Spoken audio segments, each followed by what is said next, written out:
Hey everybody, we're here at VenueXVenue. I'm here with Chelsea and Celine from Equal.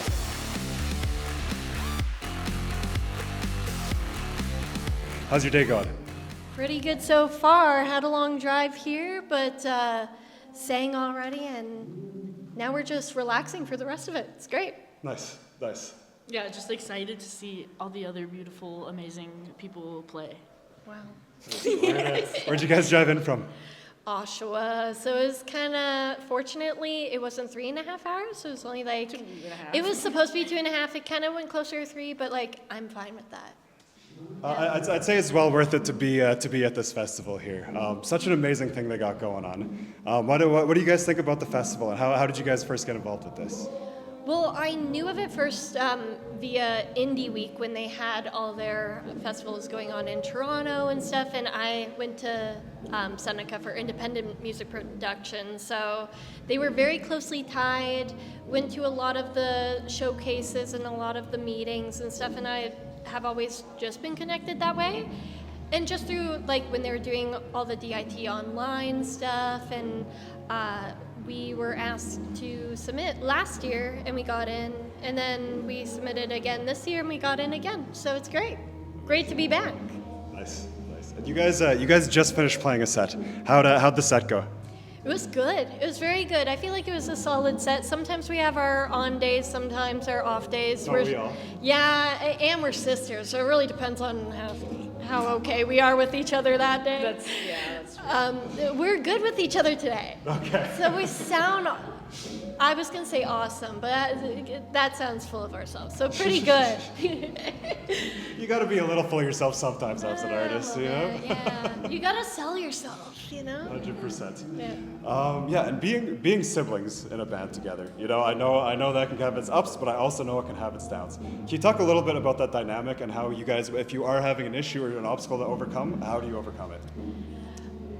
I'll let you. I think it's like, it has its pros and its cons, where it's like the pros are like, usually we don't have to do like too much practicing, because it kind of just like, we've been doing it for so long. It's been like over 10 years of us being in like bands together. So Celine, it's like, it's been like 15. Yeah, it's been so long. We're older of now. dealing with that. But it's good in a way, because it's like we live in the same house again. Now we're in the same house, so it's like just play whenever we want. And there's some cons, but I feel like there's no real like breaking up, you know, like even if we get like a fight or something, it'll never end, because it's like, you're my sister, you're in the band with me, there's no choice. Even like both emotionally, band-wise, vision-wise, and we do harmonies, so she's low-key the other half, so you gotta bring her along, and she's gotta bring me along depending on who's inconvenienced that day. But I will say, when we have our drummer, it's great,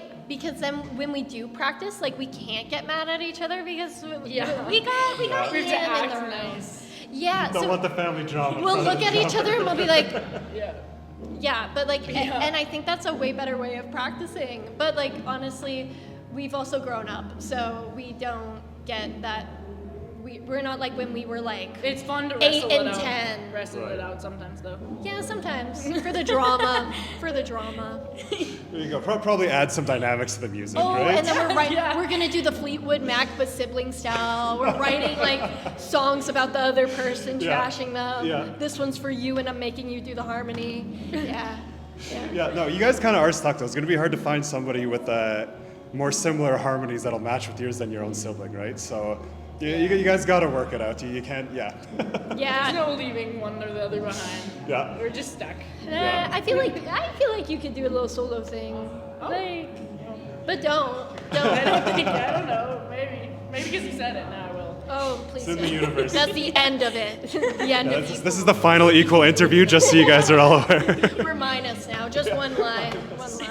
Yes. Amazing. What do you guys have coming up for the rest of your year here? Honestly, well, we do have a few performances here and there, but we really had to take a backseat on life, because fun fact, I got in a fun car accident where someone reversed 40 feet backwards into my car, and then I moved into a place, and then I'm moving out of the place because it's not that great, and then my sister's engine blew up on the highway, and it's okay, she's obviously okay, but we've lived chaotic lives, so we're like, okay, let's just like be a human, but we're getting to the point now where we're settling in and things are getting back to normal. And all the things that have happened are new inspiration. So many songs are about, and we have this one really important song that we haven't actually recorded yet that's like so close to being done. And I just keep posting it every single day on Instagram, like a snippet of like a voice note of it, because I'm like, I want it out. I want it out. So, and it's by far one of our favorites. So that's the goal. Get that one out, and then write a bunch about the nice, chaotic life we have lived, and it'll probably end up being an album. Amazing. Well, I can't wait to hear 40 Feet in Reverse. It's going to be a great single. Wait, that goes crazy. That goes crazy. We've got a concept. Now it's on tape. He has to get credit for it. He's got to get the rights. Going on the album. Yeah. Amazing. And if you guys had one piece of advice, one thing that you've learned for any up-and-coming artists, what would that be? Us, I would say, I'm going to steal it from our dad, because our dad was definitely the type of person, he brought us like into the weirdest scenarios where like, we're from Oshawa, they filmed the It movie in Oshawa, and literally our dad, we were like in high school, and I think she was in grade 8 or 9 and whatever, and he was like, go sing for the construction workers, and we're like, huh? For like the set while they're building the big house that Pennywise is in. Yeah.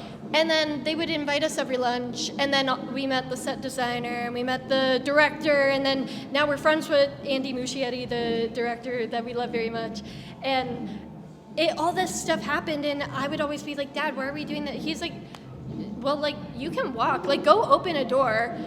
Try. If it's locked, then it's locked. If someone tells you to go back, then go back. But if no one's telling you to go back, like, then obviously they think you belong there. So and that's the whole reason we're saying we wrote a song with the trumpet player of 21 Pilots. And it's all because we took a lap around the venue when 21 Pilots were in Toronto. And then we saw the trumpet player, and we're like, oh my gosh, we've been following you forever. You're so good. You're so talented. Tell us if you hate our music. We make music. And he's like, type it in right now. And I would have never had the confidence to do that, but it's like my father, our father, just like, is like, no, you're doing it. And like some sort of energy of like, it's only weird if you make it weird. Yep. And you belong in places that you believe you belong in. If you feel like, ew, everyone's looking at me and I'm weird and like I'm uncomfortable and everyone thinks that I don't belong here. Yeah, it's gonna come off that way. Yeah. But if you just like lie to yourself, if you don't believe it, just lie to yourself. Of like, yeah, I belong here. Yeah, I'm cool enough, I think. I also think that people like, I think it goes for anything, but especially like for me, it's like music and cars. Like I work on cars and music. Like that's like my two like hyperfixations. So it's like, I used to think like even with music, I was like, I can't write a song. Like I can't do this. But then I would look at like my dad would try to show me cars, and I was like, dude, I don't know what any of this is. And now I look at it and I'm like,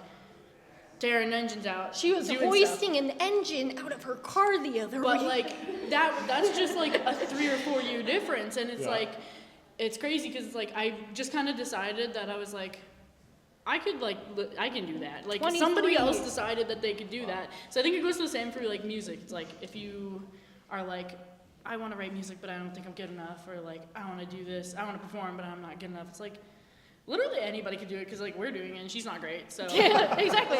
Just lie. I guess that's where we're cutting this interview here. You guys, thank you so much for taking the time and have a great rest of the festival. Thank you so much. Very nice talking to you. Amazing. You too. Okay. And down. Oh, look at that.